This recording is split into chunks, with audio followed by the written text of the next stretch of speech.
C'est ici, à Athènes, que tout a commencé, au printemps 2010. L'État grec est surendetté, mais les autres pays de la zone euro tiennent à lui éviter la faillite. Les ministres des Finances dégagent alors des milliards d'euros de crédits piochés dans les caisses de leurs États pour préserver la solvabilité de la Grèce. En contrepartie, les Grecs vont devoir se soumettre à une institution dont l'existence n'est prévue dans aucun traité ni constitution, la Troïka. C'est ainsi qu'un petit groupe de fonctionnaires s'est soudain trouvé investi du pouvoir de transformer et remanier tout le pays selon la seule volonté de ses créanciers. Et aucun parlement à ce jour n'a le pouvoir de contrôler ces hauts fonctionnaires. Au sein de l'Union, les pays liés par la monnaie unique constituent l'Eurogroupe. En 2010, au début de la crise, leurs gouvernements, représentés par leurs ministres des Finances, ont décidé de charger le Fonds monétaire international, la Banque centrale européenne et la Commission européenne, présidée alors par José Manuel Barroso, de contrôler les pays surendettés. Ensemble, les trois institutions forment la Troïka. La Troïka a envoyé jusqu'à 40 experts en Grèce, au Portugal, en Irlande et à Chypre pour négocier ces programmes d'économie avec les gouvernements. Ces eurofonctionnaires ont un pouvoir considérable.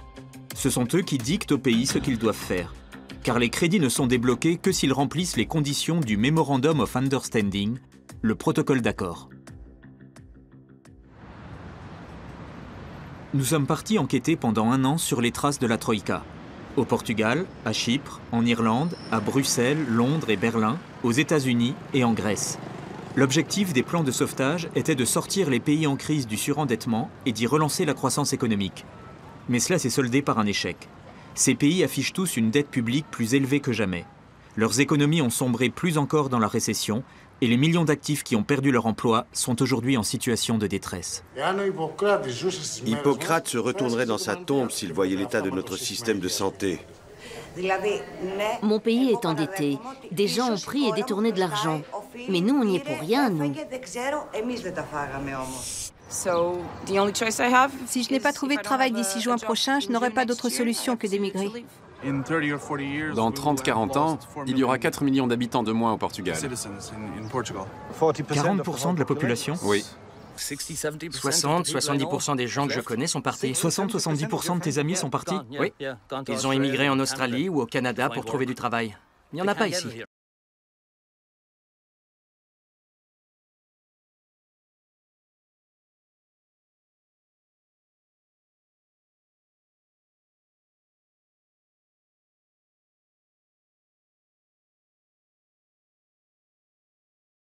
En Grèce, un homme avait clairement énoncé, très tôt déjà, les défauts du programme de la Troïka. L'économiste Yannis Varoufakis. À l'été 2014, il ignorait encore qu'il deviendrait bientôt le ministre des Finances de son pays en faillite.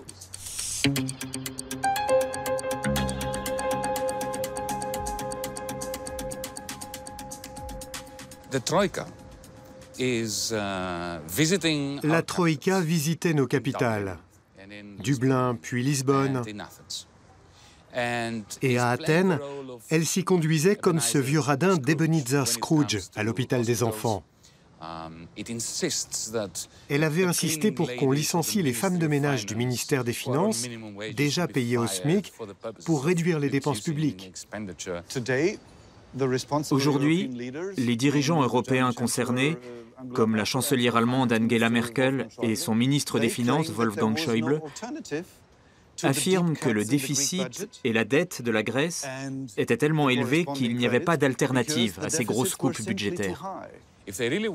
S'ils avaient vraiment voulu stabiliser la Grèce et le marché financier européen, ils auraient dû immédiatement alléger la dette du gouvernement grec.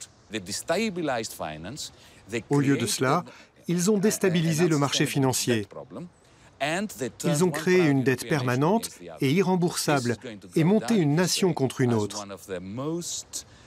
Ce moment restera l'un des pires épisodes de l'histoire de notre continent. Ce que vous dites paraît plausible, mais ça a aussi des allures de grande conspiration. Ce n'était pas une conspiration, mais une opération très simple, motivée par une question: comment rester au pouvoir? Monsieur Juncker l'a dit, nous savons ce qu'il faut faire, mais pas comment rester au pouvoir après. N'oubliez pas qu'avant 2008-2010, Tous les gouvernements, conservateurs ou sociaux-démocrates, soutenaient énormément le secteur financier. Nos politiques avaient une sorte de pacte faustien avec les banquiers. On vous laisse faire ce que vous voulez et vous nous versez un petit quelque chose pour financer nos États. Si bien que, quand la crise est arrivée, totalement inattendue pour eux, ils n'avaient ni la capacité analytique, ni l'autorité morale nécessaire pour dire à ces banquiers « Vous savez quoi? Vous êtes hors jeu ». À l'origine, la crise est née de ce que, pendant des décennies, les gouvernements grecs ont dépensé plus d'argent qu'ils n'en percevaient.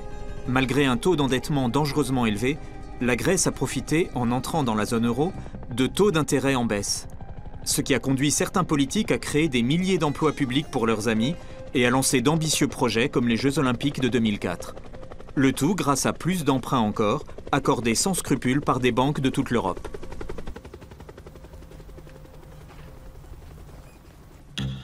Les complexes sportifs, aujourd'hui en ruine, ont coûté 7 milliards d'euros. Et le petit pays a investi davantage encore dans l'armement, au point d'afficher le plus gros budget défense par habitant de l'OTAN. Pour les fabricants français et allemands, ces blindés, frégates et autres sous-marins représentaient des marchés de plusieurs milliards, décrochés souvent à la faveur de pots de vin. Autant dire que la France et l'Allemagne ont bien profité de ce boom économique financé par la dette. Mais en 2010, quand la Grèce s'est retrouvée au bord de la faillite, les deux pays ont ignoré la part de responsabilité des banques et des facilitateurs d'affaires français et allemands. À Bruxelles, Francfort et Berlin, les esprits avisés savaient déjà en mai 2010 que la Grèce n'allait jamais rembourser ses dettes. Ils ont fait comme si la Grèce n'était pas insolvable, mais seulement en manque temporaire de liquidité. Ils ont agi comme des banquiers véreux de troisième zone, accorder le plus gros crédit de l'histoire aux plus insolvables des États. C'est un crime contre l'humanité. En faisant cela, ils ont condamné la Grèce à un endettement permanent. Et ils ont monté une nation européenne contre une autre. Car Berlin a dit aux ouvriers allemands, qui sont souvent à la limite du seuil de pauvreté eux-mêmes, bien qu'ils travaillent 8 à 10 heures par jour, nos hôpitaux allemands doivent faire des économies, mais nous allons donner 110 à 130 milliards d'euros aux Grecs. Or, c'est faux. Cet argent, les Grecs n'en ont jamais vu la couleur. C'est aux banques qu'on l'a donné. Des banques françaises et allemandes pour l'essentiel. Ils ont menti à la fois aux Grecs et aux Allemands. Aux Grecs en leur disant « Nous vous avons évité la faillite ». Et aux Allemands en disant « Les Grecs ne sont pas sérieux, on les punit en leur imposant un plan d'austérité. Mais solidarité européenne oblige, on va leur prêter de l'argent. » Washington, siège du Fonds monétaire international, aujourd'hui dirigé par Christine Lagarde. Ces experts sont rompus à la gestion des crises d'endettement. C'est ce qui a poussé les États de la zone euro à intégrer le FMI dans le projet en tant que créancier. Ici, l'octroi des crédits dépend des 24 directeurs exécutifs représentant les États membres. Et quand le cas de la Grèce s'est présenté, certains avaient pourtant tenté de résister. Paolo Nogueira Batista, qui siège au conseil d'administration en tant que directeur exécutif brésilien, incarne cette voix critique.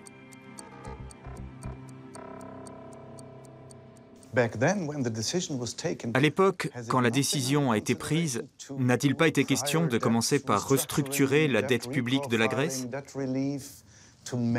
Par lui accorder une remise de dette pour qu'elle soit viable? Ça aurait été la solution la plus raisonnable, non? C'est exactement ce que j'avais écrit dans le document que nous avons présenté au conseil d'administration. La Grèce en serait mieux sortie si l'on avait allégé sa dette d'emblée. Le gros problème qui s'est posé alors, c'est que le règlement du FMI ne permettait de réduire la dette que si elle était viable, c'est-à-dire remboursable selon un agenda prédéfini. Et les membres du FMI rechignaient à l'affirmer. Alors ce qui s'est passé, et ce fut un rude moment pour le FMI, c'est qu'on a modifié le règlement pour l'adapter à la situation. On y a ajouté une clause qui permet au FMI de prêter une très grosse somme à un État membre même si sa dette ne peut très probablement pas être qualifiée de viable. On aurait donc changé les règles internes du FMI du jour au lendemain pour la Grèce? J'ai été très choqué à l'époque par l'absence de transparence de la procédure. Il fallait éplucher un compte-rendu long comme le bras pour comprendre ce qui s'était passé. Ce n'était pas un point à l'ordre du jour? Non, pas explicitement. C'était une mauvaise décision et nous l'avons payée au prix de notre réputation.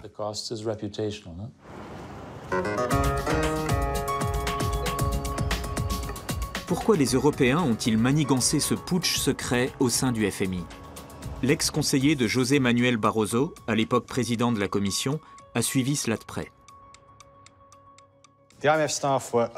Les décideurs du FMI ont été mis en minorité par le directeur général d'alors, Dominique Strauss-Kahn.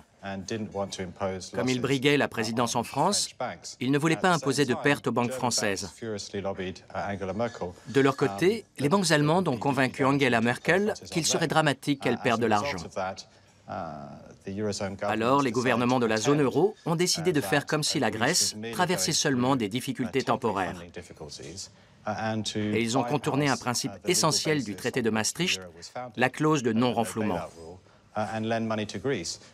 Ils ont prêté de l'argent à Athènes, non pas pour sauver la Grèce, mais les banques françaises et allemandes qui avaient eu l'inconscience d'accorder des prêts à un État insolvable. Connaissez-vous le montant des sommes en jeu pour les banques françaises et allemandes? Pour les banques françaises, 20 milliards d'euros. Pour les banques allemandes, 17 milliards. Et voilà comment on a évité d'accorder d'emblée une remise de dette à la Grèce, alors qu'on savait parfaitement bien quelles conséquences cela allait avoir. Le représentant grec au FMI de l'époque en a la preuve. La conversion de la dette était la grande absente dans ce programme. La remise de dette, vous voulez dire? Remise de dette et participation du secteur privé. Les Européens avaient imposé un plan de réforme drastique aux Grecs sur une période très brève, 3-4 ans. Et les experts du FMI doutaient dès le départ de son succès, le délai accordé pour combler le déficit budgétaire étant trop court. En mars 2010, les experts du FMI ont envoyé un email à la Commission européenne. Je peux vous montrer ce qu'ils avaient écrit. Volontiers. Ce programme va considérablement réduire le pouvoir d'achat dans le pays et y provoquer une profonde récession qui mettra sérieusement le tissu social en danger. Il l'avait dit dès le départ. Ça voudrait dire qu'on a sacrifié la Grèce sur l'autel de la stabilité du marché financier mondial? C'est exactement ça, oui.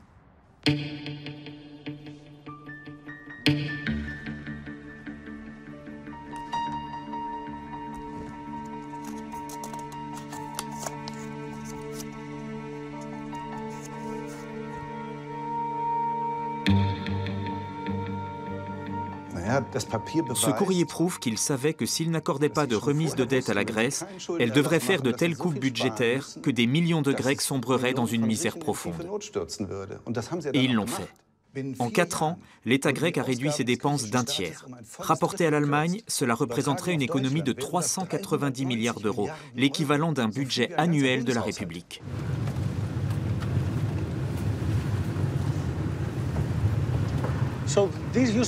C'était un quartier commerçant très fréquenté ici.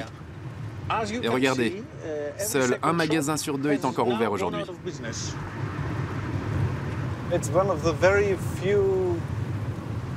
C'est un des rares indices visibles de la crise, n'est-ce pas? C'est vrai, la crise ne se voit guère. Ça tient essentiellement à la grande solidarité qui règne au sein des familles. Ça permet de cacher un peu les choses. Oui, je vois. Ici aussi, tout est fermé. À cela s'ajoute le fait que tous ces gens de la classe moyenne, les petits commerçants qui ont dû fermer boutique, se retrouvent sans couverture sociale. Ils n'ont plus accès au système de santé publique, par exemple. Certains sont même passés en dessous du seuil de pauvreté.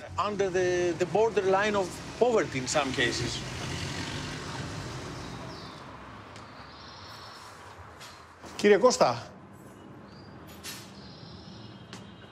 Να σας γνωρίσω το Χάραλντ. Harald, voici Monsieur Costas. Monsieur Costas nous prie d'excuser l'absence d'éclairage et l'état du magasin. Depuis combien de temps il est vide? 20 mois. Le loyer était de 900 € par mois. Puis 800, 700, 600 et maintenant 500 €. Presque à moitié prix, personne ne loue. C'était une rue commerçante. Mais il y a beaucoup de boutiques ici. C'était une rue très commerçante et aujourd'hui elle est morte. Qu'est-ce qu'on vendait ici? Des vêtements, femmes et enfants. Qu'est-ce que vous allez faire de ce local? Qu'est-ce que je peux bien en faire? Je le louerais même pour 400 €. Mais personne n'en veut. Personne n'a de quoi payer. Vous feriez mieux de le vendre ou de le donner. Le donner, oui, parce que le vendre, je n'y arriverai jamais. Merci beaucoup. Au revoir. Au revoir. Merci, au revoir.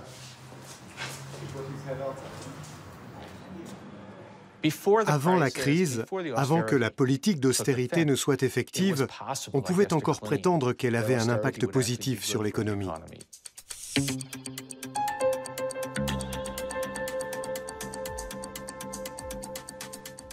C'était un avis répandu.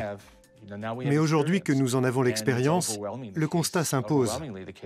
En fait, l'austérité atrophie une économie, et dans des proportions bien supérieures à celles des réductions budgétaires. Quel a été l'impact de tout ça sur l'économie européenne? Il y a une corrélation évidente entre politique d'austérité et déclin économique.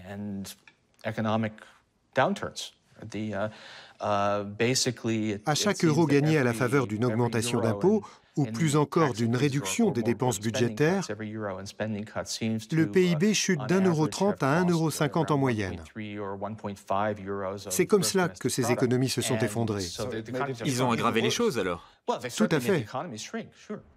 Success story veut dire que pour la Troïka, le sauvetage de la Grèce est une réussite, c'est bien ça? Oui, et voilà les chiffres de cette grande réussite. 300 000 logements vides, 40 000 chômeurs et sans cesse de nouveaux impôts, 3 millions de personnes non assurées qui n'ont aucun accès aux soins, réduction de 50% des réserves des fonds de pension, 29% de chômage au total et 60% chez les jeunes. Liquidation des biens publics, des forêts et des côtes. 4 500 suicides. Ce que bien des gens ont du mal à comprendre, surtout les Allemands, si je peux me permettre, c'est que l'économie est une boucle. L'argent circule. Vous m'achetez quelque chose, je vous achète autre chose. Ma dépense est votre revenu. Votre dépense est mon revenu. Alors, si tout le monde doit dépenser moins en même temps, les revenus de chacun vont chuter, eux aussi. Si l'on dit « le secteur privé est surendetté, il doit réduire ses dépenses, et le secteur public aussi », à qui sommes-nous censés vendre? Ça ne peut pas marcher si tout le monde fait pareil. Paul Krugman évoque ici ce que les économistes appellent le paradoxe de l'épargne. Dans une économie nationale, les dépenses des uns sont les recettes d'un autre. Les achats des ménages sont les recettes des entreprises. Et les salaires versés par les entreprises sont les recettes des ménages. Les impôts des entreprises et des ménages sont les recettes de l'État. Et inversement, toutes les dépenses de l'État sont les recettes des entreprises et des ménages. C'est pourquoi tout le monde ne peut pas économiser en même temps. Car économiser, c'est encaisser plus d'argent qu'on en dépense. Ce n'est possible que si d'autres dépensent plus qu'ils ne reçoivent et s'endettent. Donc si tout le monde veut encaisser plus d'argent qu'il n'en dépense, et que plus personne ne veut s'endetter, les revenus de tous baissent, et l'économie s'effondre. C'est ce paradoxe de l'épargne qui sévit dans les pays en crise. Alors pourquoi le fait-on, en dépit des preuves évidentes que vous avez évoquées? L'Allemagne s'appuie sur sa propre expérience et se dit On est venu à bout de nos difficultés économiques de la fin des années 90 avec notre plan d'austérité de 1999-2000. Maintenant, notre pays va bien. Pourquoi les autres ne pourraient-ils pas faire pareil? Eh bien parce que l'Allemagne s'en est sortie grâce à ses forts excédents à l'exportation et que ces derniers n'ont été possibles que grâce au boom économique financé par la dette dans des pays comme l'Espagne. Or aujourd'hui, l'Allemagne dit à l'Espagne « Faites comme nous, mais on ne fera pas comme vous ». L'Allemagne pense que la politique d'austérité fonctionne parce qu'elle ne voit que sa propre expérience. Mais ça dépend du contexte. Parallèlement, l'activité économique a considérablement reculé en Grèce. Le gouvernement conservateur de l'époque a dû finalement réduire son budget santé d'1 tiers. Les conséquences sont désastreuses. 3 millions de Grecs, un quart de la population environ, n'ont plus accès à l'assurance maladie ni aux soins médicaux. L'endroit semble avoir été quitté depuis peu. L'activité pourrait reprendre dès demain. Près de 40% des hôpitaux du pays ont été fermés et la moitié des 5000 médecins du public licenciés. Des centaines de milliers de Grecs ne trouvent plus de médecins pour se faire soigner dans les hôpitaux et cabinets publics. C'est pourquoi des bénévoles ont créé partout des consultations externes provisoires pour soigner les cas les plus graves. Dans cette clinique de fortune à Athènes, 100 médecins et 200 secouristes travaillent bénévolement durant leur temps libre. En Allemagne, les médias nous disent que le système de santé grec est inefficace, qu'il est hypertrophié et que les médecins sont corrompus. Effectivement, notre système de santé nécessitait d'importantes réformes, mais il avait besoin d'une réparation, pas d'une démolition.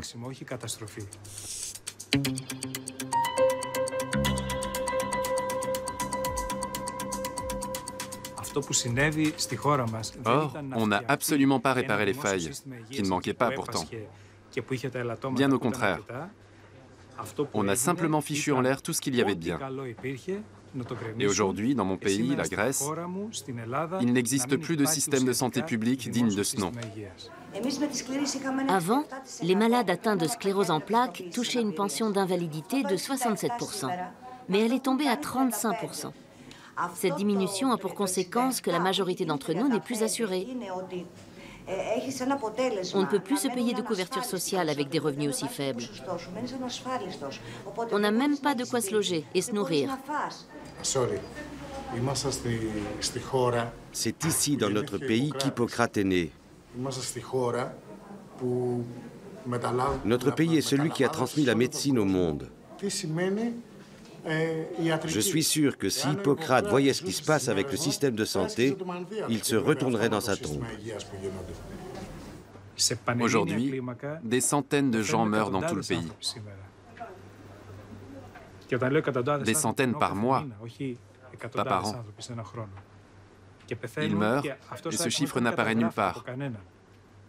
Mais nous, les médecins, nous le savons, car un malade qui n'a pas accès au système de santé public est condamné à mourir. La Troïka prétend qu'elle n'est pas coupable, que c'était le gouvernement grec ou tel ministre qui ne faisait pas bien son travail. Mais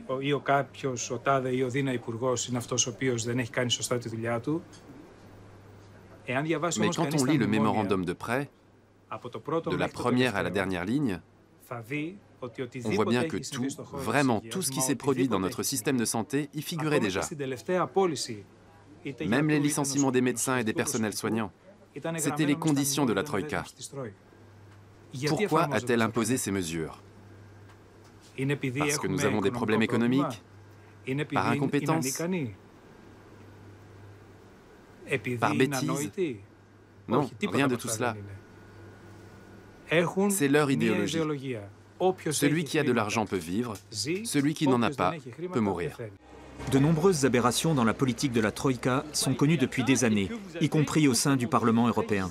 Mais les eurodéputés ont attendu la fin 2013, peu avant les législatives, pour lancer une enquête. Et cette enquête n'a abouti qu'à une mise en cause de la légitimité démocratique de la Troïka. Car celle-ci agissait bien pour le compte des gouvernements de la zone euro, mais hors du cadre du traité sur l'Union européenne. Elle échappait ainsi à tout contrôle parlementaire, et les eurodéputés ont laissé faire durant près de 4 ans. La majorité conservatrice n'a jamais vraiment voulu savoir comment la Troïka avait établi son pouvoir.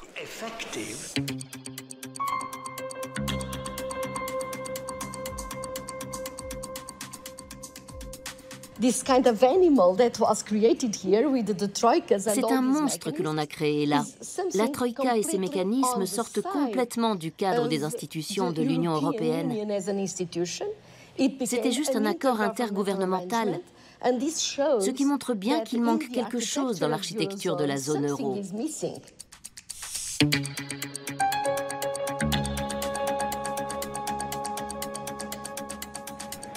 Parce qu'évidemment, pour un fonctionnaire, c'est facile d'aller dire « réduisez les soins de santé en Grèce », parce que lui, il ne paye pas le prix politique de ça. Mais quand le débat se transporte dans une assemblée parlementaire, y compris le Parlement européen, où se trouvent des députés grecs, ça devient plus délicat politiquement à porter de dire « nous, députés européens, imposant à la Grèce des mesures qui réduisent les soins de santé et qui donc se traduisent très concrètement par plus de maladies, plus de sida, plus de morts. L'austérité, littéralement, tue. » La Troïka a imposé en plus des réformes dites structurelles aux pays en crise. Là aussi, elle s'est inspirée d'une idéologie à l'emporte-pièce qui veut que le chômage soit le fruit de salaires trop élevés et d'un trop grand encadrement du licenciement. Au Portugal, on a beaucoup facilité le licenciement, supprimé les indemnités de départ et réduit les salaires jusqu'à moins 20%. Et les conventions collectives ont perdu leur caractère obligatoire.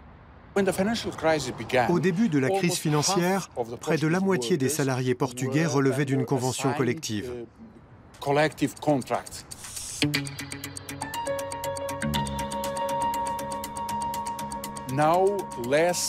Aujourd'hui, ils sont moins de 6%. Les autres n'ont plus que des contrats individuels, qui les rendent très vulnérables face aux pressions exercées par leurs employeurs. On a démonté tout le système des conventions collectives ? Complètement, oui.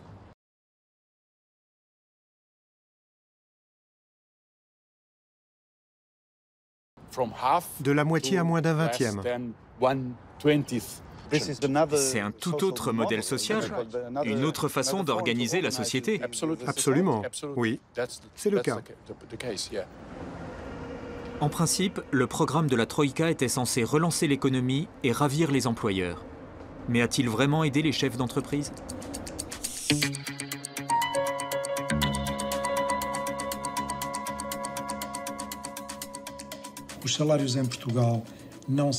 Les salaires sont peu élevés au Portugal.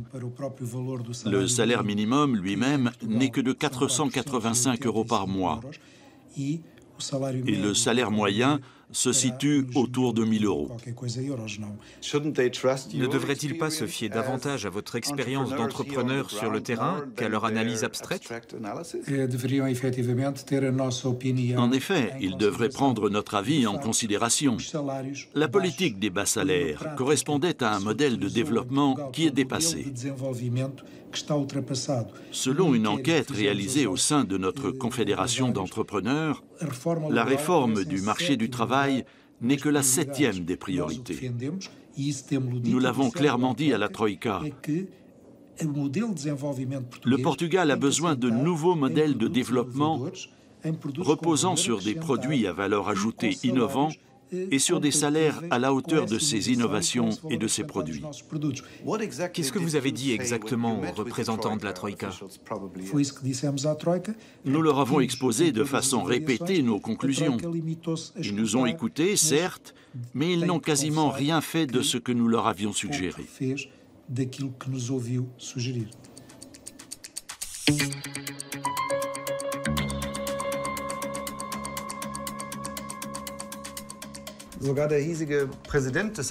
Même le patron des patrons portugais nous a dit que le coût de la main-d'œuvre et le droit du travail n'étaient pas le problème des membres de sa confédération.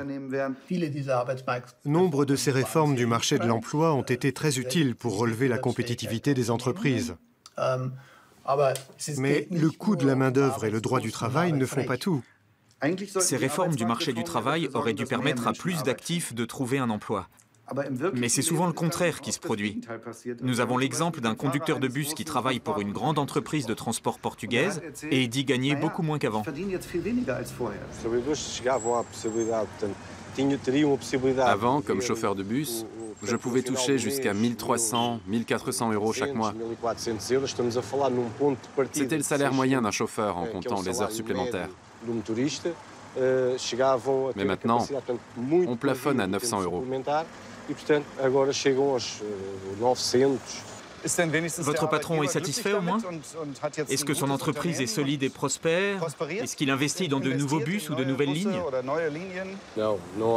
Non, ça ne marche pas comme ça. Il n'y a plus d'embauche et nos heures supplémentaires sont moins bien payées qu'avant. Ceux qui sont là travaillent plus, tout simplement.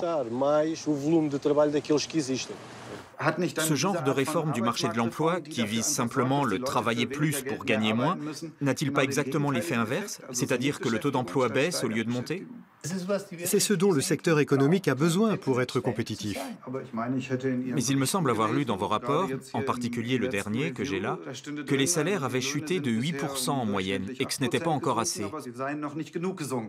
Si le Portugal fait ça et que les pays concurrents lui emboîtent le pas, on va se retrouver dans une véritable course à la baisse des salaires à l'échelle européenne ou même à l'échelle mondiale. C'est ce que les Américains appellent le « race to the bottom ». Quand est-ce que ça va cesser? Quand va-t-on dire « le coût de la main-d'œuvre est assez bas, on peut s'arrêter là ». Dans la situation où il se trouve actuellement, le Portugal se doit de devenir compétitif.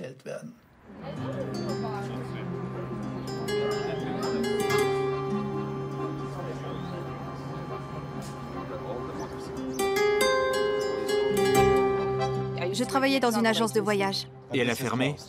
Non, mais comme j'étais la plus jeune, c'était la solution logique. Ah, le plus jeune et le premier licencié. Et maintenant, je suis au chômage. Moi aussi, je suis au chômage. Quel métier faisiez-vous avant? Je suis ingénieur technico-commercial.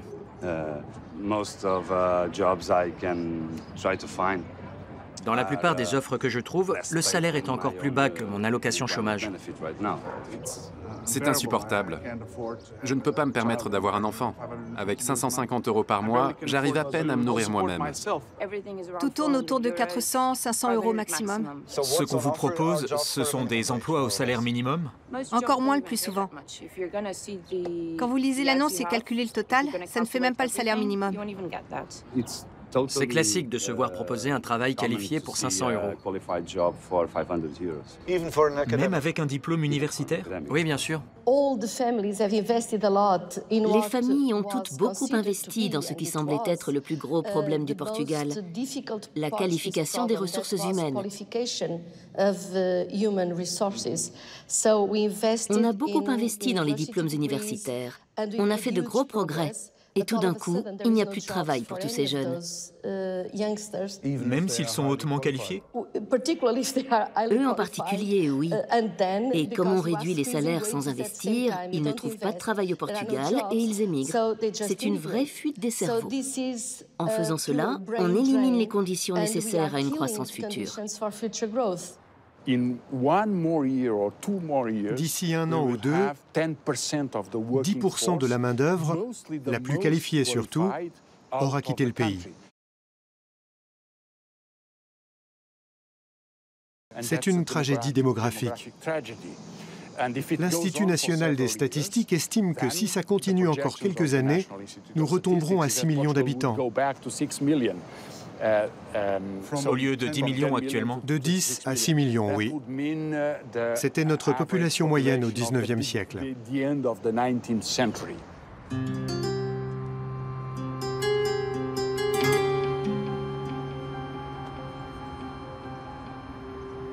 La politique de la Troïka contraint les Portugais à l'exil. Les queues devant les consulats s'allongent. Elle aurait pourtant pu agir autrement, en limitant par exemple les profits monstres des exploitants privés de ponts et d'autoroutes.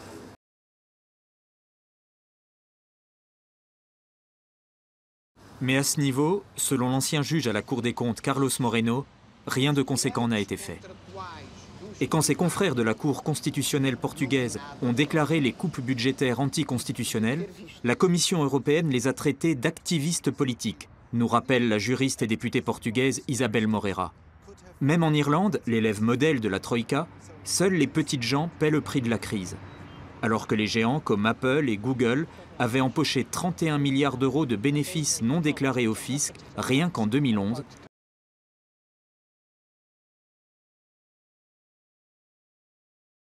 comme l'a révélé l'économiste James Stewart. Les élites sont épargnées. À la classe moyenne et aux pauvres, tous les sacrifices. En Grèce, la Troïka a imposé des licenciements massifs, notamment celui des 595 femmes de ménage du ministère des Finances.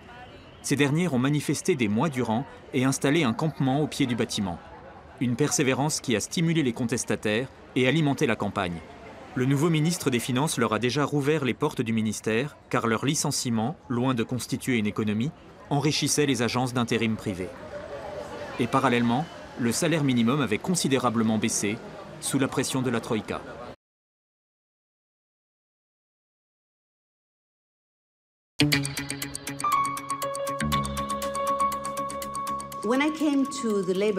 À mon arrivée au ministère du Travail, la Troïka avait déjà négocié une série de mesures avec mon prédécesseur visant à supprimer les conventions collectives et accroître la flexibilité du marché de l'emploi, sans aucun garde-fou. Ils voulaient vraiment supprimer les conventions collectives ? Exactement. Supprimer le dialogue social, ce qui va à l'encontre des traités internationaux, de l'OIT. L'Organisation internationale du travail ? Oui, et bien sûr à l'encontre de ce qui se fait en Allemagne et dans d'autres pays. Pour quelle raison ? À l'évidence, pour que les employeurs aient le dessus et décident seuls du montant des salaires. N'était-ce pas une façon de signer l'arrêt de mort des syndicats aussi ? Ils sont allés plus loin encore. Ils voulaient que le gouvernement puisse seul imposer les modalités en matière de salaire minimum et de règlements salariaux. C'est bien qu'aujourd'hui, le gouvernement a le droit d'imposer ses conditions.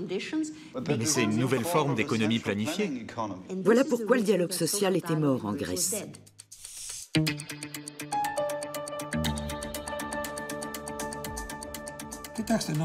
La Troïka, le gouvernement et le Premier ministre de l'époque, Loukas Papadémos, trouvaient que le salaire minimum, fixé alors à 751 €, était trop élevé vu la situation économique de la Grèce. Ils voulaient donc le revoir à la baisse. Or, ni les syndicats, ni même les employeurs n'étaient de cet avis. Tous les partenaires sociaux avaient signé le mémorandum adressé au gouvernement. Regardez, je l'ai ici.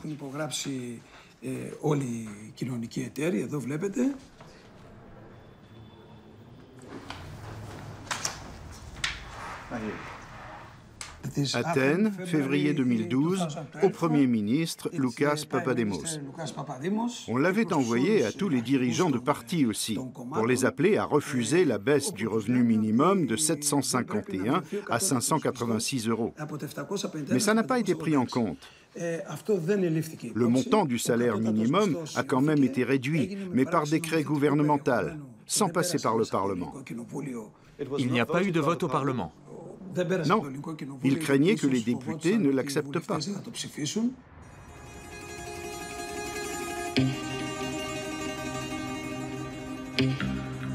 Le SMIC grec s'élève à 586 € par mois désormais. Avec ce passage de 4,41 € à 3,44 € de l'heure, 3,5 millions de ménages ont plongé plus encore dans la pauvreté. Le nouveau gouvernement promet de revenir à l'ancien montant.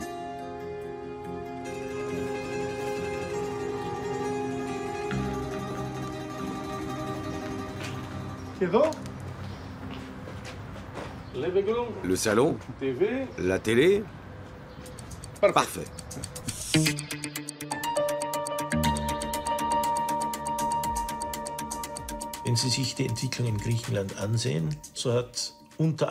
Si vous suivez l'évolution de la Grèce, vous verrez que son salaire minimum, excessivement élevé, a quasiment ruiné l'emploi dans le secteur de l'exportation. Bien sûr, les syndicats étaient contre. Mais curieusement, toutes les organisations patronales l'étaient aussi. Vous ne voyez pas les choses comme il le faudrait. Le ministre du Travail n'était pas pour non plus. Il nous a rapporté qu'au sein du Conseil des ministres, les représentants de la Troïka lui avaient dit « Si vous ne le faites pas, nous ne débloquerons pas la prochaine tranche du plan de sauvetage ». Ce n'est pas du chantage et de l'abus de pouvoir, ça ? Il est absurde d'affirmer que le montant du salaire minimum grec n'avait pas de répercussions au niveau économique, tout comme de dire que sa diminution a des effets négatifs sur l'économie. Les Grecs vous embobinent. Moi aussi, je serais sceptique si les syndicalistes étaient les seuls à tenir ce discours. Mais quand j'entends des économistes tout à fait classiques qui travaillent pour des banques ou des organisations patronales dire que ça n'a servi à rien si ce n'est à aggraver les choses, chez moi, le doute s'installe. Ce que j'ai entendu de la bouche du ministre grec des Finances et de toute une série d'économistes grecs est très différent. Dans tous les pays en crise, la tarification, les conventions collectives, la réforme et la libéralisation du marché de l'emploi font partie des plans de redressement. Or, le traité sur l'Union européenne stipule que la Commission n'est pas compétente en matière de tarification, conventions collectives et négociations salariales. Comment se peut-il alors que des fonctionnaires de la Commission, qui d'un côté n'ont pas compétence dans ce domaine, se l'approprient au sein de la Troïka et y fassent exactement le contraire de ce que stipule le traité? N'est-ce pas une violation du traité de Maastricht pour le compte de l'Eurogroupe? La réponse, vous la connaissez déjà, j'imagine. Mais je vais vous la donner quand même. Tout ce qui s'est fait dans ces pays en crise ne relevait pas des activités de l'Union européenne dans le cadre de la procédure législative ordinaire. Il s'agissait de mesures mises en œuvre dans le cadre de l'Eurogroupe, de la zone euro, par des institutions particulières. Et il n'était pas là-bas en tant qu'organe législatif, mais en tant qu'expert de l'Eurogroupe. Le traité sur l'Union européenne permet-il qu'une seule et même personne endosse ces deux rôles différents? Non, absolument pas.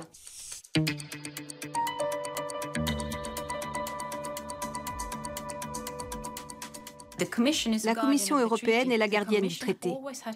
Elle est tenue de le respecter à tout moment. Elle ne peut pas le mettre de côté et tout se permettre sous prétexte qu'elle fait partie de la Troïka elle aussi. La Commission doit respecter le traité en toutes circonstances. Et pour moi, c'est évident qu'elle ne l'a pas fait. C'est loin d'être le seul débordement dans ce flou juridique. À Athènes, la délégation est allée jusqu'à s'ériger en législateur et à exercer du chantage sur les ministres. Voilà le courrier officiel que j'ai reçu. Madame la ministre, ce texte n'est pas acceptable. Des éléments clés en sont absents et de très nombreux commentaires et propositions ont été ignorés. Ils l'ont entièrement barré et reformulé? Ils effaçaient le texte et en mettaient un nouveau à la place. Il y a eu beaucoup d'allers-retours comme ça. Ils ne se contentaient pas de commenter vos projets? Non, c'était clairement une version différente. À chaque projet, sa nouvelle version? Jusqu'au dernier mot. Mais nous étions des fonctionnaires élus. Et eux n'étaient que des bureaucrates et des technocrates. J'ai été ministre pendant 13 mois. L'essentiel de mes efforts et de mes soucis était de mener à bien les négociations avec la Troïka.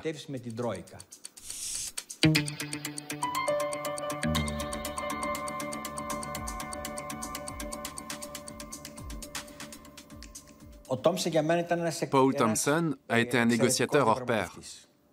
Comment vous a-t-on traité, vous, un ministre, un élu? Il y a eu du chantage. Et on a humilié mon pays. Un soir, à 23 h, j'ai reçu un coup de fil de lui. Il m'a dit « Cela dépend de toi si la Grèce obtient ou non la prochaine tranche de crédit de 8 milliards d'euros. » Tout ça parce que M. Thompson voulait un symbole de soumission. Oui. De crainte et de soumission. Il ne respectait pas ma fonction de ministre d'un État souverain.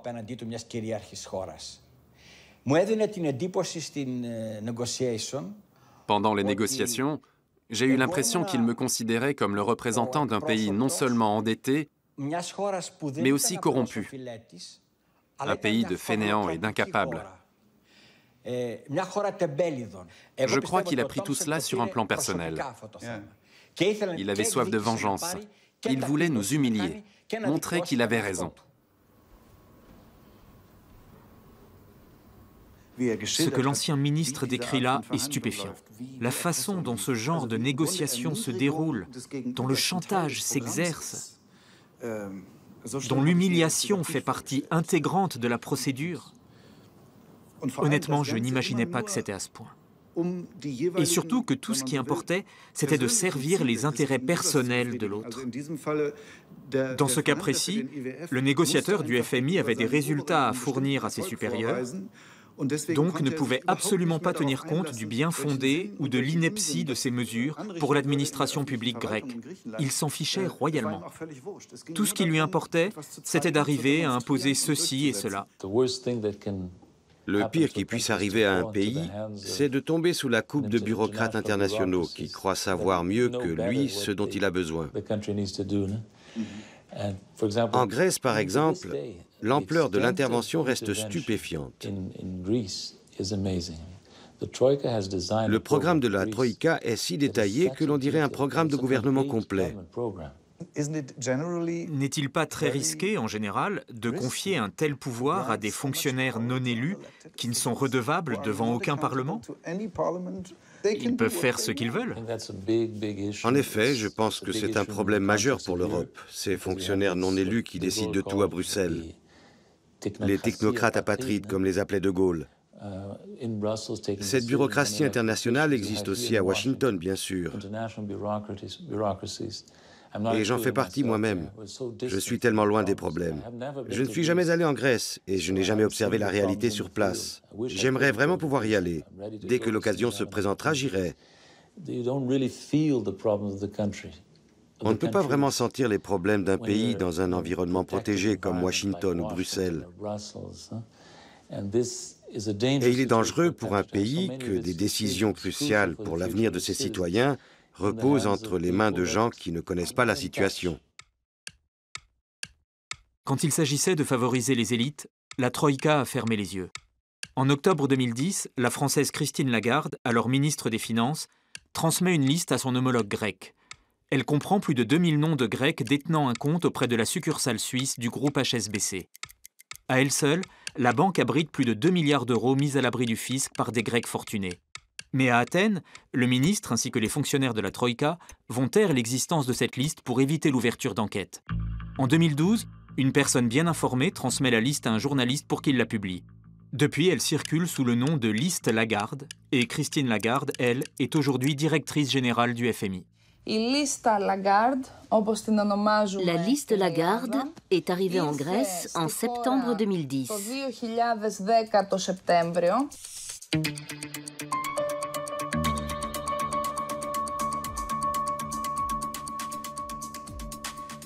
Combien de ces évadés fiscaux présumés ont été poursuivis 4 ans après?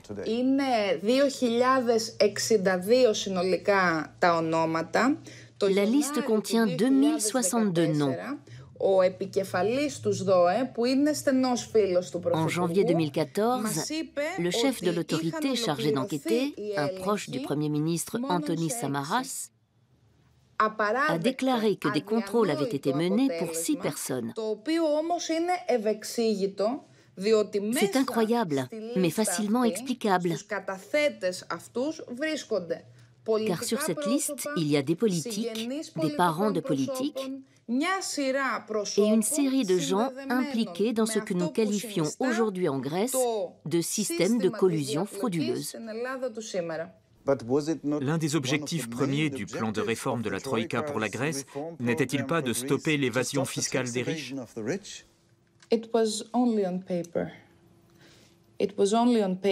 Sur le papier, uniquement. C'est apparu de manière saisissante lors de la procédure devant la commission chargée d'enquêter sur la liste Lagarde.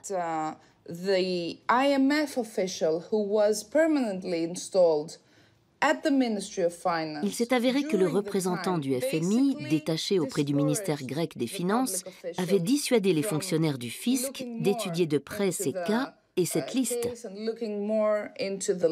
Le salaire minimum a été imposé d'une main de fer. Pourquoi n'a-t-on pas usé de la même intransigeance pour obtenir l'ouverture d'enquête sur chacun des évadés fiscaux présumés de la liste fournie par Madame Lagarde? Ce sont les orientations politiques de la Grèce qui ont déterminé son système fiscal, comme en Allemagne, au Danemark ou en France. Et le fisc grec était ce qu'il était. Dans les pays en crise, on trouve extrêmement injuste que la privatisation des biens publics et la structure de la fiscalité profitent encore à ceux qui ont souvent contribué eux-mêmes à la crise en pratiquant l'évasion fiscale. Pourquoi n'est-on pas intervenu à ce niveau? C'est effectivement une évolution fâcheuse qui tient aussi à la maturité du système politique, aux circonstances de la crise, etc. Cela tient surtout au fait qu'à l'évidence, les responsables de la Troïka se fichaient de savoir à qui leur programme profitait ou nuisait, surtout dans le cas de privatisation forcée. Dans tous les pays en crise, la Troïka a imposé au gouvernement de vendre le plus de biens publics possible et au plus vite. Ce faisant, elle permet aux spéculateurs de réaliser des gains monstres.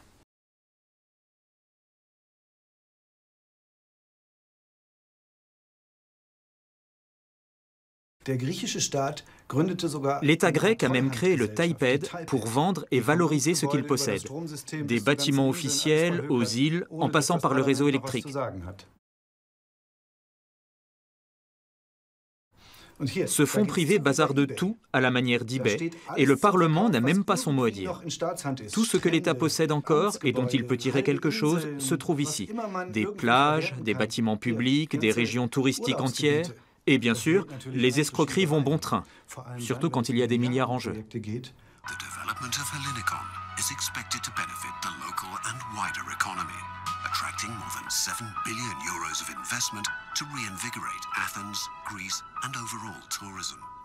Ce clip présente le projet du gagnant de l'un des plus gros appels d'offres de l'État, la privatisation de l'ancien aéroport d'Athènes, réaménagé en 2004 pour les Jeux Olympiques.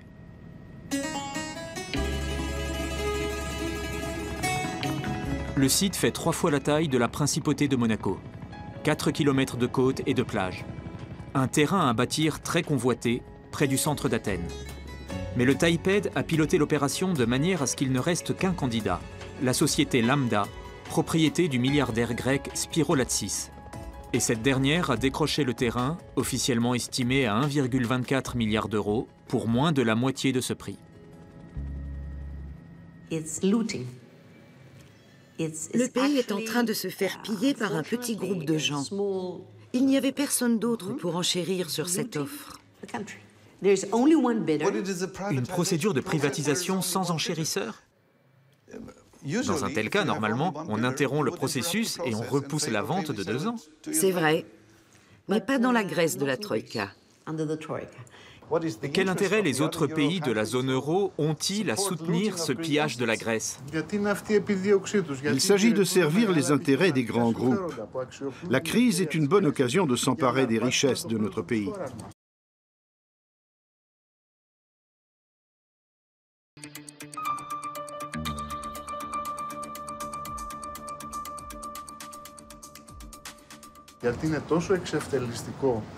C'est un prix ridicule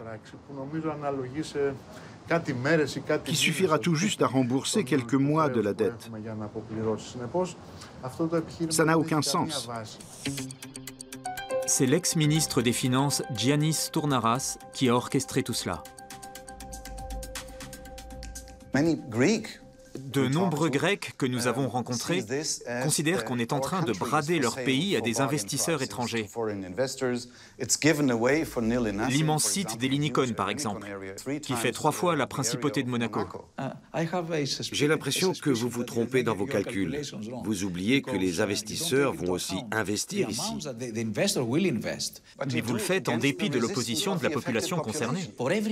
Chaque euro investi dans le projet Ellinikon génère 5 euros dans l'économie grecque, grâce à l'effet multiplicateur.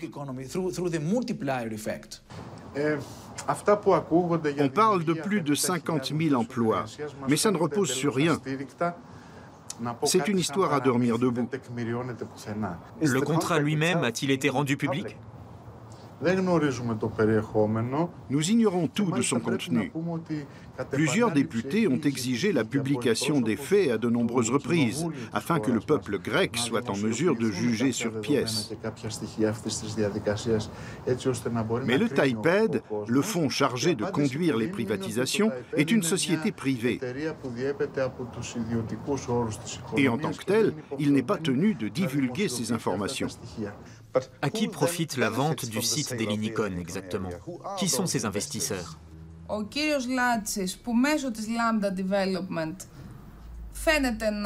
Spiro Latsis et Lambda Development vont très certainement obtenir le site.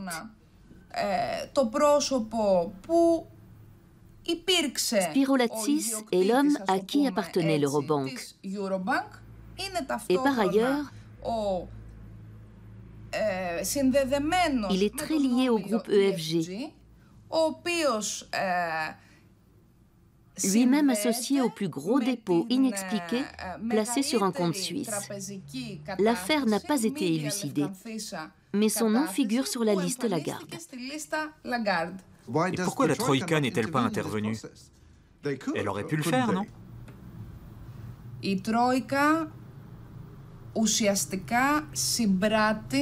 La Troïka a largement soutenu cette politique criminelle, et ce, au détriment de l'intérêt général, des citoyens grecs, de la société grecque, et bien sûr au détriment de la prochaine génération.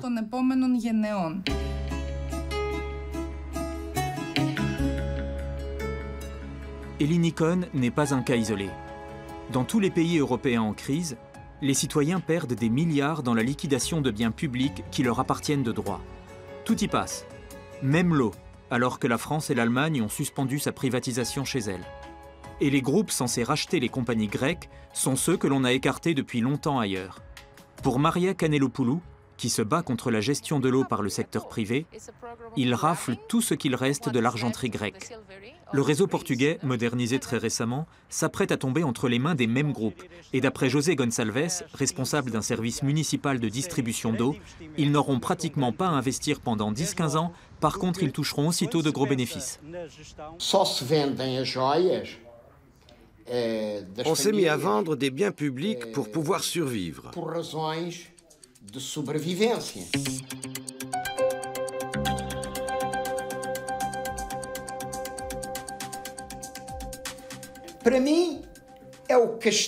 On nous punit à tous les niveaux.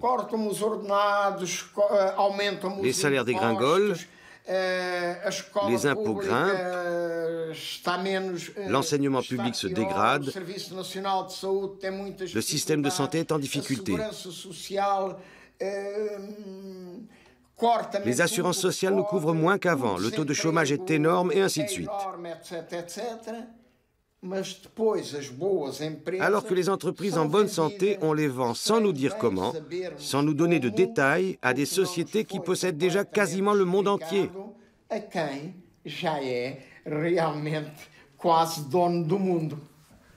Ne serait-il pas plus avisé d'exclure l'eau de ces plans de privatisation pour montrer à ces gens que l'on prend leurs difficultés au sérieux? C'est une décision du gouvernement portugais et des élus locaux. Alors, vous pourriez au moins ne pas soutenir ça. Dans les rapports trimestriels que vous avez publiés ces 3 dernières années, vous mentionnez chaque fois la privatisation de l'eau et ce genre de choses. Ça mérite d'être étudié de près. Mais en général, l'expérience montre que les entreprises privatisées sont gérées de manière plus efficace. Jusqu'ici, l'expérience prouve le contraire. La France, pionnière en matière de privatisation de l'eau, est en train de la remunicipaliser car toutes ces communes ont fait de mauvaises expériences. Peut-être, mais je suis certain que l'on tient compte ici des expériences faites dans d'autres pays. Les entreprises impliquées ici sont celles qui ont déjà mal géré les choses ailleurs. C'est pourquoi j'ai des doutes. Mais la privatisation de la banque BPN est un cas à part. Elle avait été nationalisée en 2008 pour éviter le risque de course au guichet. Ce qui était probablement une bonne chose, car la situation était délicate à l'automne 2008. L'opération a coûté 5 milliards d'euros à l'État portugais. Et puis tout d'un coup, dans le mémorandum d'accord entre la Troïka et le gouvernement, en juin 2011, il apparaît que la banque devra être revendue dans un délai d'1 mois. Que fait cette clause dans ce contrat? Pourquoi écrit-on dans un protocole d'accord qu'une banque X devra être vendue 1 mois au plus tard après la signature? Je ne souhaite pas apporter de commentaires sur des cas particuliers. D'accord. Merci beaucoup de m'avoir accordé cette interview. Merci à vous. Merci.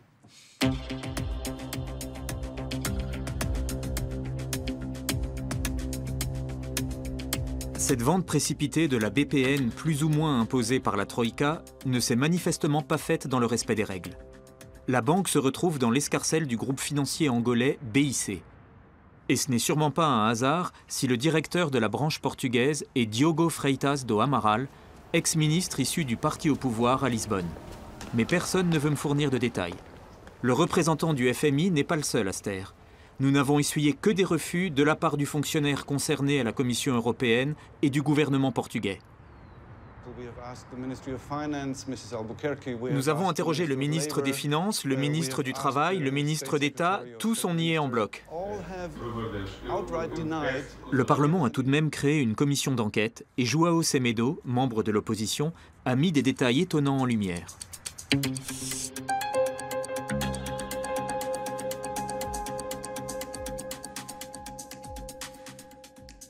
Il y a une clause étrange dans l'accord entre le gouvernement portugais et la Troïka. Cette disposition engage le gouvernement à vendre la banque BPN dans un délai d'1 mois après la signature. Savez-vous pourquoi elle figurait dans le mémorandum? Nous pensons que si le gouvernement l'a accepté, c'est parce qu'il avait déjà choisi l'acquéreur. C'est très étrange, car cette clause signalait aux acheteurs potentiels que l'État devait vendre à n'importe quel prix. Oui. Autrement dit, il n'avait aucun pouvoir de négociation. Le gouvernement portugais a même aggravé les choses. La vente s'est faite tellement vite que d'autres acheteurs n'ont même pas eu le temps de se faire connaître. Mais pourquoi? Pour des raisons purement politiques. Comme le gouvernement tient à avoir de bonnes relations avec la finance angolaise, il a vendu la BPN 40 millions d'euros, ce qui n'est rien pour une banque avec autant de succursales. L'un des principaux actionnaires est la fille du président angolais. Nous savons que la fille du président de la République d'Angola a été impliquée à de nombreuses reprises déjà dans toutes sortes de versements et de financements illicites.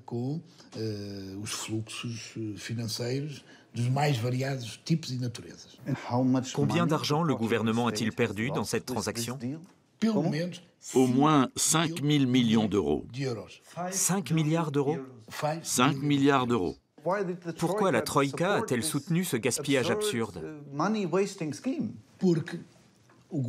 Parce qu'en signant l'accord avec la Troïka, le gouvernement portugais espérait que la vente de la BPN lui permettrait de ne plus perdre d'argent avec cette banque. Mais c'est faux. L'État continue d'en perdre, pas avec la BPN, mais avec les actifs toxiques qu'elle a laissés. Comment est-ce possible? Ces actifs continuent d'exister au sein de 3 structures. C'est ce qu'on appelle des bad banks? C'est ça. Des bad banks créés par l'État pour y placer les actifs toxiques de la BPN. C'est absolument scandaleux que la Troïka et les institutions qui la composent aient pu autoriser une transaction aussi ruineuse.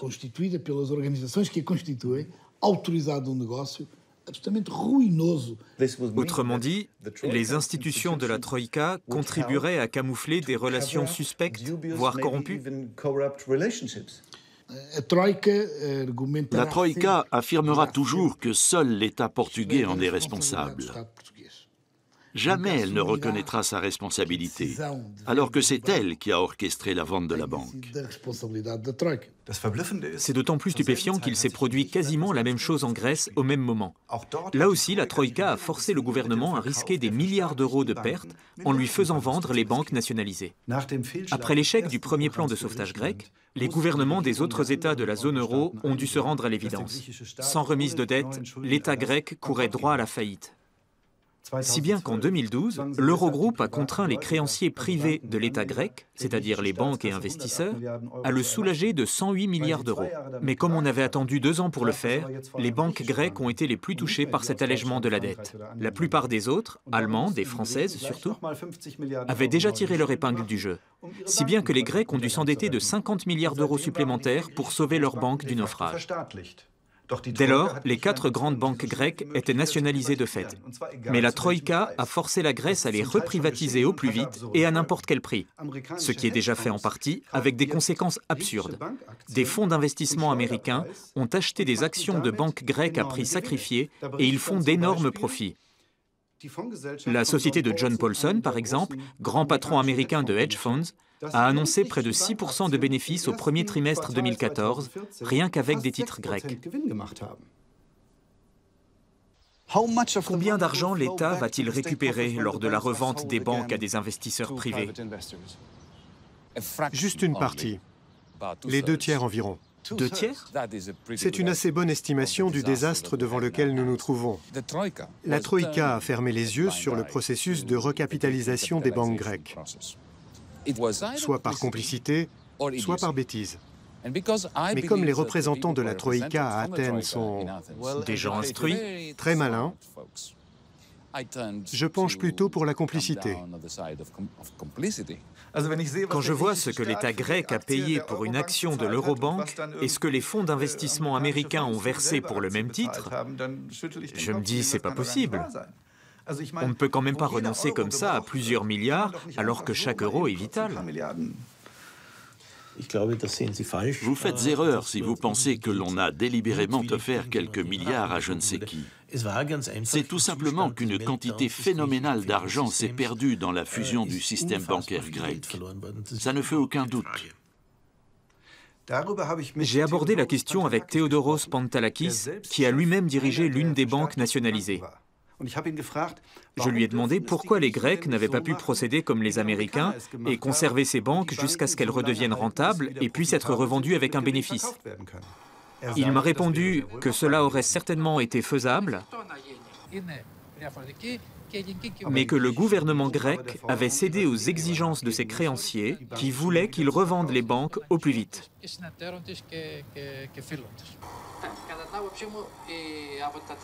C'est pour cela, selon lui, que sur près de 40 milliards d'euros, l'État n'en récupérera que 25 au mieux. Ce qui suppose une perte de 15 milliards d'euros pour la Grèce, l'équivalent des économies réalisées sur son budget santé depuis 2010. J'ai demandé ensuite à Theodoros Pantalakis pourquoi il en était ainsi. Voici son explication. C'est l'autorité des marchés. C'est pour cela que nous payons. Les marchés se calment quand ils ont leur part du gâteau. C'est le prix de l'équilibre. Si les Grecs ont chassé leur gouvernement, c'est justement parce qu'il s'est trop docilement soumis à la pression des créanciers à leur goût. À charge pour la nouvelle équipe de négocier l'arrêt de liquidation avant qu'il ne soit trop tard.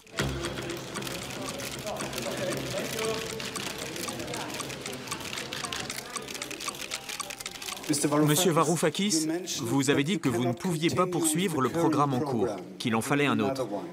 Quelles conditions du programme actuel votre gouvernement n'est-il pas prêt à satisfaire ou en mesure de satisfaire? Si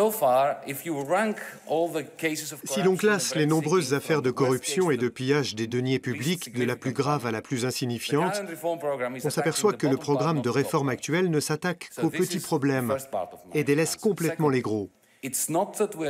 Voilà pour le premier point. Deuxièmement, ce n'est pas que nous ne nous sentions pas engagés par l'accord avec la BCE, le FMI et nos partenaires européens. Mais nous cherchons un moyen de reconsidérer la philosophie macroéconomique et le contenu microéconomique des réformes du programme existant. Notre gouvernement représente une chance pour l'Europe. Nous venons d'être élus. Nous avons l'élan nécessaire pour en finir avec cette mentalité du business as usual. Nous disons à nos partenaires européens, ça ne vous plaît peut-être pas que nous ayons été élus car nous sommes un parti de la gauche radicale, mais servez-vous donc de nous pour tourner une page en Grèce et en Europe.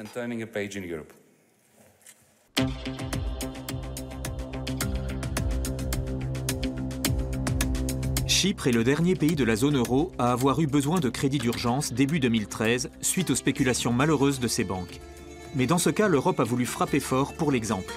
Elle n'a pas débloqué de fonds publics pour sauver les établissements bancaires, et ce d'autant plus qu'ils avaient la réputation d'encourager la fraude fiscale et le blanchiment d'argent sale. C'est pourquoi les ministres des Finances de la zone euro ont obligé le gouvernement chypriote à faire assumer les milliards d'euros de pertes par les clients des banques, contrairement à ce qui s'était fait dans tous les autres pays en crise. Mais il s'est produit quelque chose d'étrange. Afin d'éviter que la course au guichet ne s'étende à la Grèce, la Troïka a contraint les banques chypriotes à vendre leurs filiales grecques, et ce à un prix extrêmement bas. De nombreux Chypriotes en déduisent qu'on les a escroqués de plusieurs milliards d'euros. Est-ce possible ?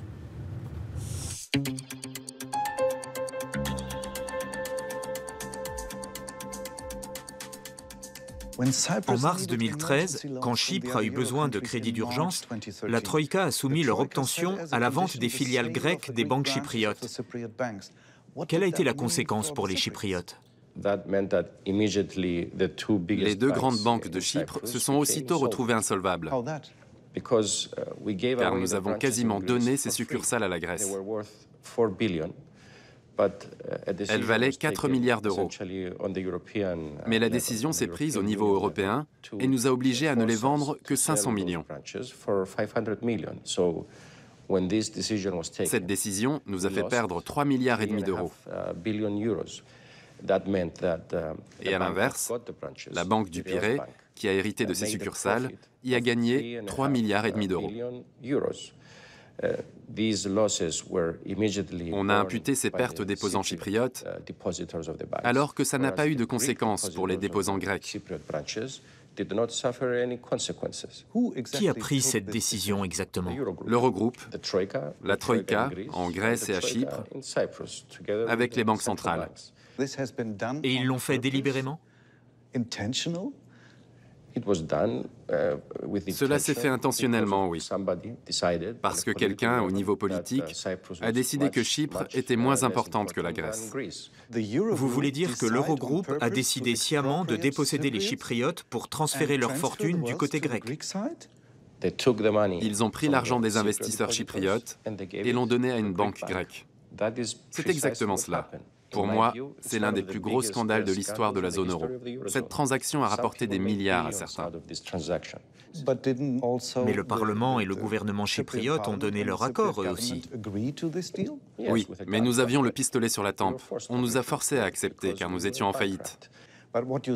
C'est une grave accusation portée contre les ministres et fonctionnaires des autres pays de la zone euro, la BCE et la Commission européenne.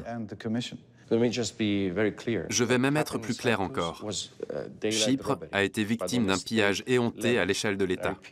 Je le répète, ces transactions ont rapporté des milliards à la Banque du Pirée. Au niveau privé aussi ? Bien sûr. Le PDG de la Banque du Pirée, Michael Salas, avait des créances douteuses dans l'une des banques vendues. Il en avait pour plus de 150 millions d'euros. Et cette créance a été annulée au moment de la transaction. En gros, nous leur avons donné notre argent. Que savez-vous du rôle de la Banque centrale européenne ici ? Je pense que son rôle est très discutable et qu'il doit faire l'objet d'une enquête. C'est une accusation grave, non ? Si c'est vrai, ça veut dire que des hauts responsables de la BCE et de la Commission ont volé 3,4 milliards d'euros aux Chypriotes avec la bénédiction des ministres des Finances de l'Eurogroupe. Tout ça dans un pays dont le PIB n'est que de 17 milliards d'euros. La banque grecque à qui ces crédits et autres investissements ont été transmis a annoncé 3 semaines plus tard un bénéfice de 3,4 milliards d'euros. Si cet argent avait été à la disposition des banques chypriotes, on n'aurait jamais dû l'enlever des mains des déposants de ces banques.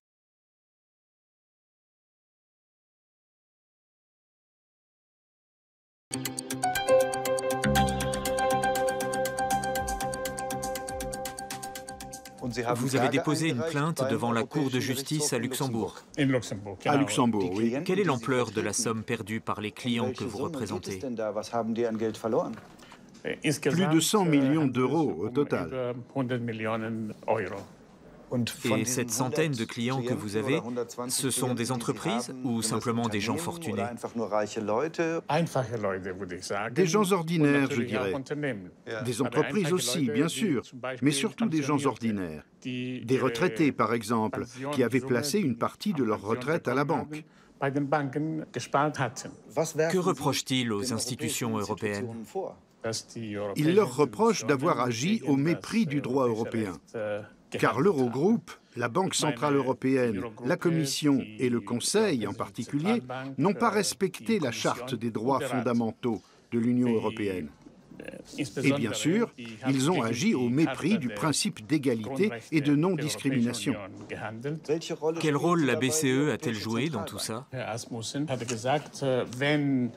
Asmussen avait dit à la République de Chypre que si elle n'adoptait pas le plan de sauvetage de l'Union européenne avant le 21 mars, l'aide financière aux banques chypriotes serait stoppée.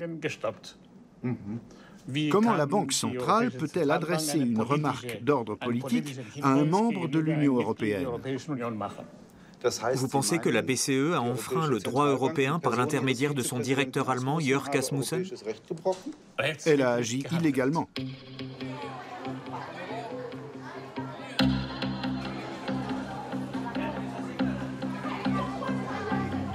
Si procès il y a, Michael Saris sera un témoin important, car c'est lui qui, en tant que ministre des Finances, a mené les négociations pour Chypre.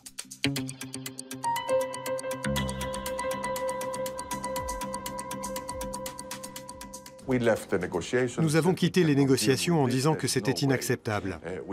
Puis l'équipe de Joachim Almunia a rendu son arbitrage à Bruxelles. À l'époque, il était commissaire à la concurrence. La décision est tombée et ils ont aussitôt fait un profit de 3 milliards de dollars. Ça veut dire que la banque grecque insolvable avait été sauvée du jour au lendemain. N'est-ce pas injuste? Si, et ils nous l'ont dit sans détour. Soit nous acceptions le plan et tout ce qui allait avec, notamment des pertes pour les déposants, soit nous quittions la zone euro.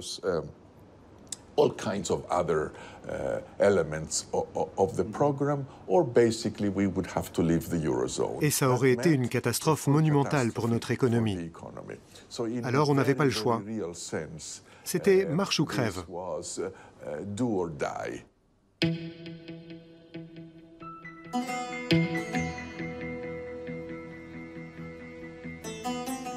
La Commission et la BCE ont-elles offert des milliards en douce à la Grèce? Un indice fort étaye cette accusation. Il s'agit d'un email que l'employé de la Commission en charge du dossier a envoyé à tous les participants peu avant la décision finale. Ce document explique le déroulement de la transaction. Et tout à la fin, on trouve ce tableau qui confirme ce que me disait Nicolas Papadopoulos.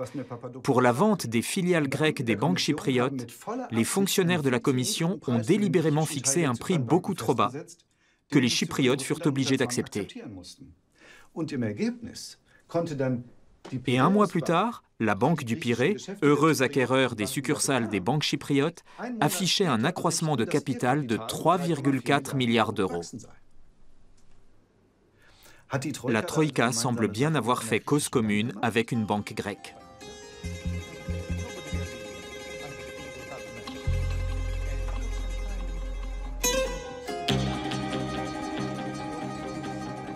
C'est 10% du PIB du pays que l'on a transféré hors de Chypre avec cette vente.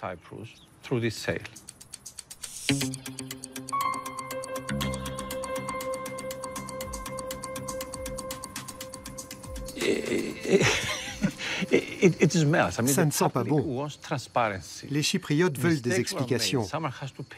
Des erreurs ont été commises et quelqu'un doit en payer le prix. Mais le prix fixé était manifestement excessif et seuls les petits l'ont payé. Nous ne disposons pas d'assez d'informations pour juger s'il s'agit d'erreurs ou de corruption, mais ce genre de questions ne peut pas continuer de planer au-dessus des institutions européennes. Il me paraît essentiel de lancer une enquête au niveau européen. Allez-vous vous battre devant le Parlement nouvellement élu pour initier d'autres enquêtes sur des affaires passées? Il n'y a pas eu d'enquête et il n'y aura pas de commission d'enquête parce qu'il n'y a pas lieu d'en nommer une. Beaucoup de gens ne voient pas les choses du même œil. Je comprends, mais il faut avoir les compétences pour en juger. Est-il vraiment impossible de demander des comptes aux responsables au sujet des erreurs commises? Je le maintiens, l'action de la Troïka a été un grand succès. L'action de la Troïka était nécessaire. Le Parlement l'affirme aussi à une large majorité. Et il n'y avait guère d'alternative au travail de la Troïka. Nous devons tirer les leçons des dysfonctionnements, les leçons de cette action. Mais avec le recul, il est évident que c'était la seule possibilité que nous ayons. Et ces succès nous donnent raison.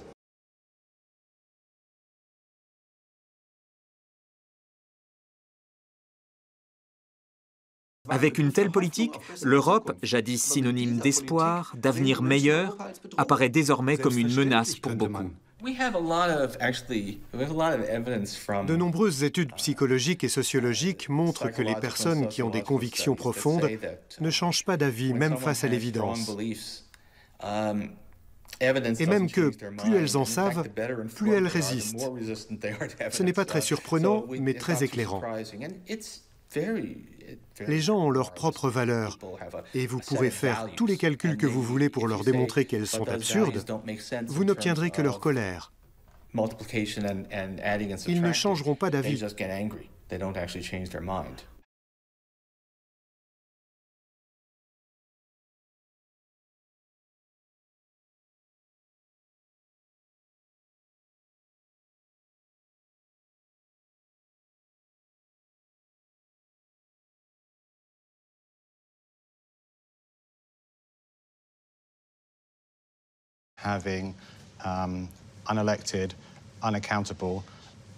Ces fonctionnaires non élus, non redevables et souvent incompétents qui décident à Bruxelles du sort des gens dont ils ignorent tout et qui ne peuvent pas leur demander de compte, ça ne fonctionne pas.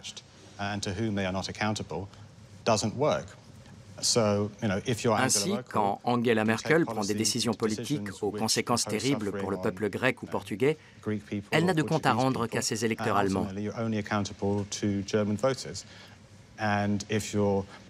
Et quand on travaille à la Commission, on y est à vie. Bien sûr, on doit des comptes à son supérieur, mais certainement pas pour les souffrances que l'on a pu causer.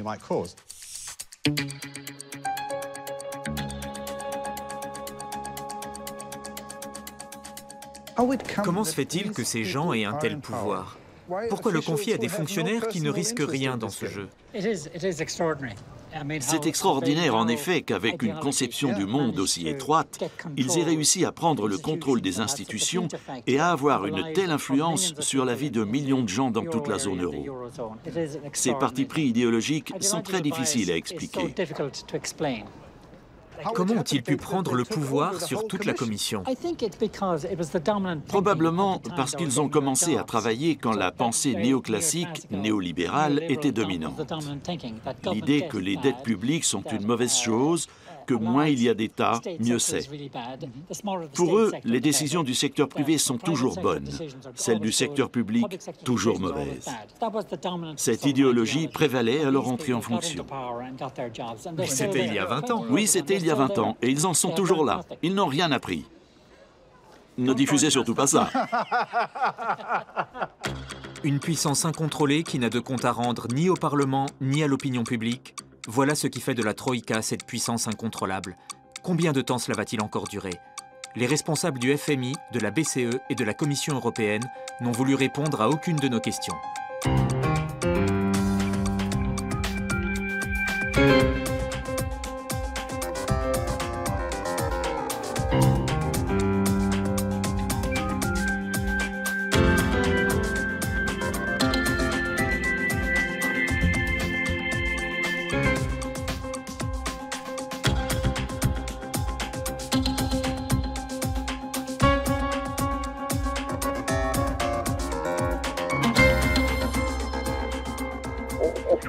sera le règne du fric roi au service d'une oligarchie, et ça sera marche ou crève, comme au temps de l'esclavage aux temps antiques. Simplement, il y aura Internet en plus, uniquement pour les plus riches. Et vraiment, je demande aux personnes qui nous écoutent de bien comprendre ce qui nous pend au nez avec le marché transatlantique et la régionalisation, c'est une baisse drastique du niveau de vie, remboursement de médicaments, des lunettes. Si vous avez un cancer, si vous avez le diabète, eh bien, ça coûte de l'argent.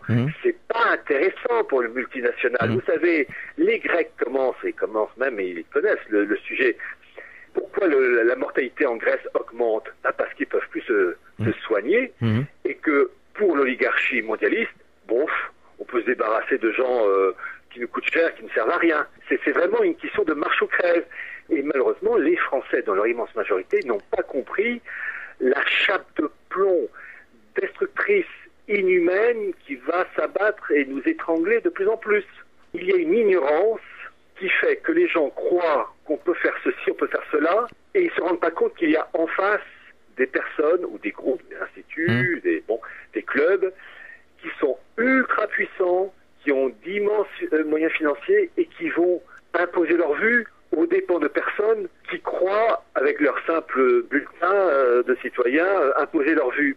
Je veux dire, les pauvres choux, les pauvres petits, donc l'ignorance, vraiment j'insiste là-dessus, parce que quand nos politicards, peu importe l'étiquette politique, parce que ce côté-là, ils sont interchangeables, nous disent on va faire ceci, on va faire cela, quand on a une véritable culture politique ou historique, on sait qu'ils mentent. Ils mentent parce qu'ils n'ont plus le pouvoir. Le pouvoir est à Bruxelles, il est à Francfort, il est même au tribunal de Karlsruhe, puisque c'est les juges de Karlsruhe qui déterminent si tel document peut être avalisé par l'Allemagne, de document européen, et donc c'est l'Allemagne qui donne le ton.